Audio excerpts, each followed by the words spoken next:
देखें, एक हालात होते हैं बहुत ही हंगामी किस्म के। जैसा कि 26वीं आईनी तरमीम की मंजूरी का मौका था, तो हमने उस वक्त गैर मशरूत जो हुकूमत ने कहा, और बिल में कुछ तरामीम जरूर हुई और हमारे कहने से भी उसमें से काफी जो सख्त बात थी वो निकाल दी गई। लेकिन बहरहाल हमने बगैर क्यों शरा किए अपनी जो बुनियादी हमारी जो चीजें तय हुई थी उनको याद दिलाए बगैर हमने सपोर्ट किया ना, और हमने वोट दिया। अच्छा, अब क्योंकि हाल में एक साल भी मुकम्मल हो गया है हुकूमत को, और एक बजट भी होने वाला है 2-3 माह में, और अगला बजट जून में उसका अनाउंसमेंट होगा, वो पास होगा। तो अब जाहिर कुछ ऐसी बातें थी जो कम से कम इसे एक साल में होनी चाहिए थी। सबसे पहले आईनी तरमीमी बिल है एमकेएम का, 27 को आईनी तरमीमी बिल है। पीएमएलएन ने उस पर हमारे साथ एक मेमोरेंडम ऑफ अंडरस्टैंडिंग मफाहिम की याददाश्त पे दस्तखत किए थे ना, और वो मुकम्मल तौर पर मुतफ़िक़ है हमारे उस बिल की अहमियत से कि इसके बगैर अब पाकिस्तान, इतनी बड़ी आबादी वाले पाकिस्तान को हम नहीं चला सकते। या तो नए इंतजामी यूनिट बनने चाहिए, या फिर ये है कि बल्दियाती इदारों को, शहरी और मकामी हुकूमत को मुकम्मल तौर पर बाइख्तियार, बावसीला और मौसर और खुद मुख्तार होना चाहिए। तो एक तो चाहते हैं कि मिलन हमारे साथ दूसरी जमातों के पास जाए और हम इसके लिए राह हमवार करें। 26वीं आईनी तरमीम के दौरान जो कमेटी कायम हुई थी, उसमें हमने JUI से, ANP से, बाप पार्टी से, नेशनल पार्टी बलूचिस्तान और तकरीबन सारी जमातों से बात की।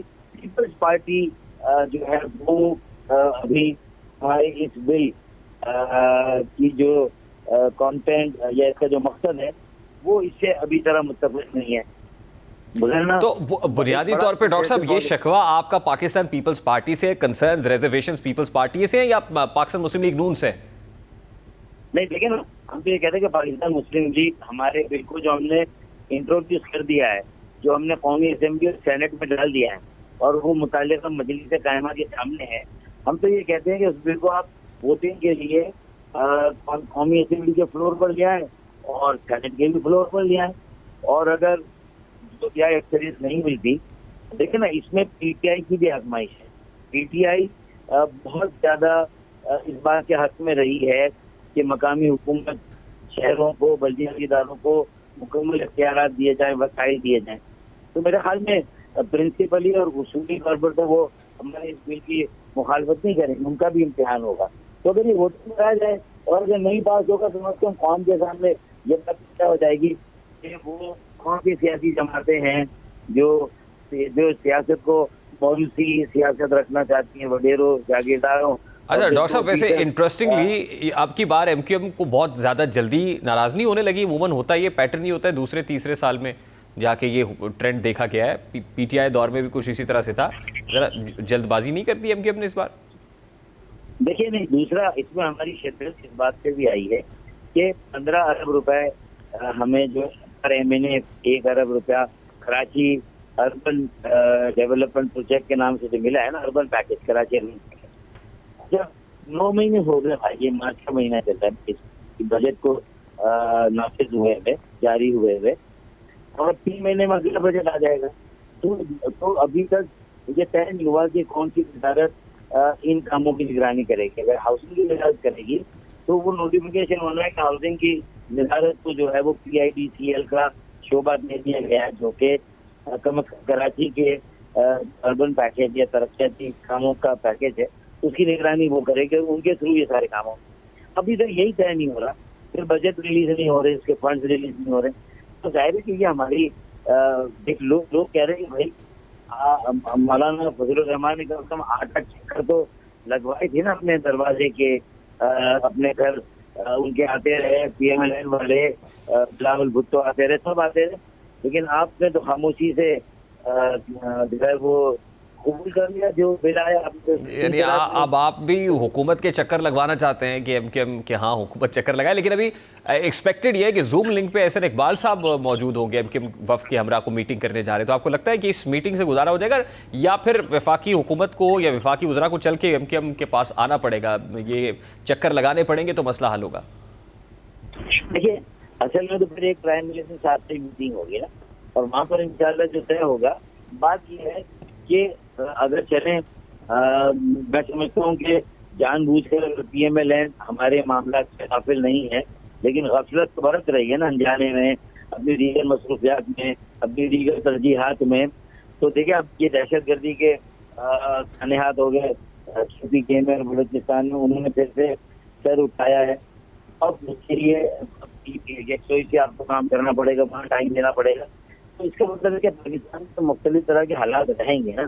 सियासत तो यही है कि अली वो को किस हद तक इस्तेमाल रखते हैं, मुतमईन रखते हैं, और उन्हें भी शामिल करके उनके साथ मिलकर फैसले करते हैं, और जो उनसे वादे किए उनको पूरा करते हैं। तो यही तो तरीका होता है। नहीं, लेकिन आपको नहीं लगता कि जिस वक्त एमक्यूएम ये शिकवे गिले शिकवे कर रही है, ये वक्त गैर मुनासिब है थोड़ा सा, क्योंकि इस वक्त तो दहशतगर्दी के बहुत बड़े चैलेंज का सामना है वफाकी हुकूमत को भी, और उस पर नेशनल कंसेंसस चाहिए। तो विद इन द गवर्नमेंट अगर इत्तेहादी जमातें ही हुकूमत से जो है वो इस मौके के ऊपर गिले शिकवे करने लगेंगी और नाराज़ होंगी, नाला होंगी, हत्ता कि हुकूमत छोड़ने तक की धमकी देने लगेंगी, तो ये गैर मुनासिब अमल है। देखिए, बच्चा भी जब रोता है ना तो माँ उसकी तरफ तवज्जो देती है ना, चाहे वो सौतेली माँ हो, सगी माँ हो।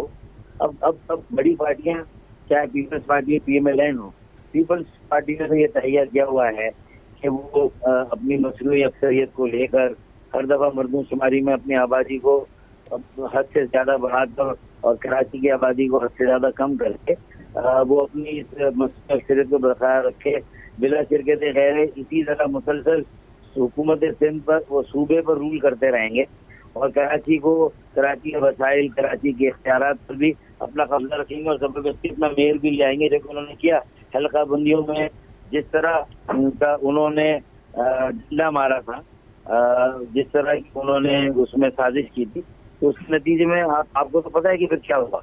और हमने बॉयकॉट किया, हम इलेक्शन लड़ते तो भी हमें पता था कि पीपल्स पार्टी का ही मेयर आना था, और हमने एक अक्सरियत रखने के बावजूद भी कराची में हमारा रोल जो आसान भी होता, हमने कहा इस झगड़े से हम बाहर निकलते। अब ये सारी वो बातें हैं, मैं इसलिए बता रहा हूँ कि अब पीएमएलएन ही से एक तवक्को है वाबस्ता की हमने कि वो ठीक, और जाहिर है इसमें पीएमएलएन एक गारंटर का किरदार भी अदा कर रही है, तो आप शिकवा कर रहे हैं। देखिए, इमरान खान 4 साल कराची में एक दिन भी आकर रुके नहीं है, एक रात का उनका ओवर स्टे नहीं है, ओवरनाइट स्टे नहीं है। अच्छा, यही शहबाज शरीफ साहब ने भी 1 साल में वो आए, कराची को छुआ, चंद लोगों से मिले, कारोबारी बुरादरी जो बड़े लेवल की था उनसे मिले और चले गए। मतलब वहाँ कैंप ऑफिस बनाए, मेगा प्रोजेक्ट है कराची के, ये 4 है, 26 करोड़ गैलन इजाफे पानी का मनसूबा है, निकासी आग का मनसूबा है, ऑगमेंटेशन ऑफ वाटर। ठीक है डॉक्टर साहब, लास्टली अभी शाहिद खान अब्बासी साहब की पार्टी अवाम पाकिस्तान, उसने एमक्यूएम को सेंट्रल पंजाब, वस्ती पंजाब की सतह पर बड़ा डेंट पहुंचाया है कि आपकी सेंट्रल पंजाब की पूरी बॉडी अवाम पाकिस्तान पार्टी में शामिल हो गई है। कितना डैमेजिंग है ये?